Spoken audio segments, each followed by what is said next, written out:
En fait, le principe est très simple.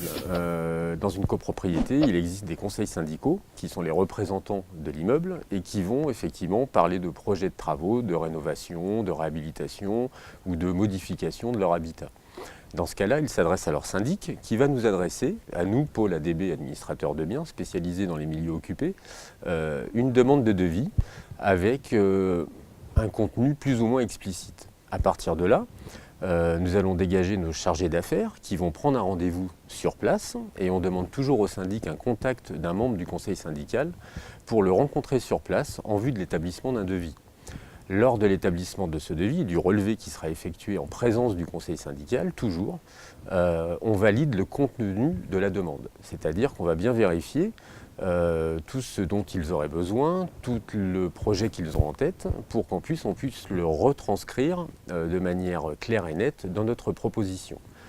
Cette proposition, ensuite, elle est logiquement adressée au syndic et au conseil syndical pour plus de transparence. Comme ça, on peut discuter du projet, modifier éventuellement le devis jusqu'à l'Assemblée générale qui aura pour but, de façon classique, de voter les travaux et surtout les bons travaux. Et on est vraiment là pour ça, à l'aide d'une bonne communication, d'un bon échange avec tous les acteurs du projet, pour ensuite déboucher, lorsqu'on est retenu par le vote de l'Assemblée générale, déboucher sur des travaux cohérents et qui correspondent vraiment aux attentes des clients.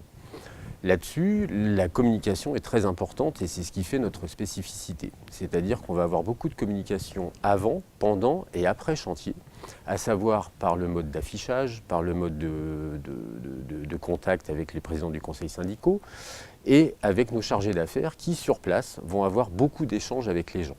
Pourquoi ? Parce qu'on ne travaille pas dans un milieu occupé comme dans un plateau de bureau vide. Même si on fait les mêmes prestations, on n'a pas la même approche. À partir de là, il faut rassurer les gens, il faut prendre en compte leurs besoins et leurs contraintes, à savoir par exemple une cage d'escalier, les enfants vont à l'école à 8h30, on ne va pas démarrer les travaux de peinture avant 9h. Pourquoi ? Tout simplement pour éviter les dysfonctionnements, les problèmes de passage, etc.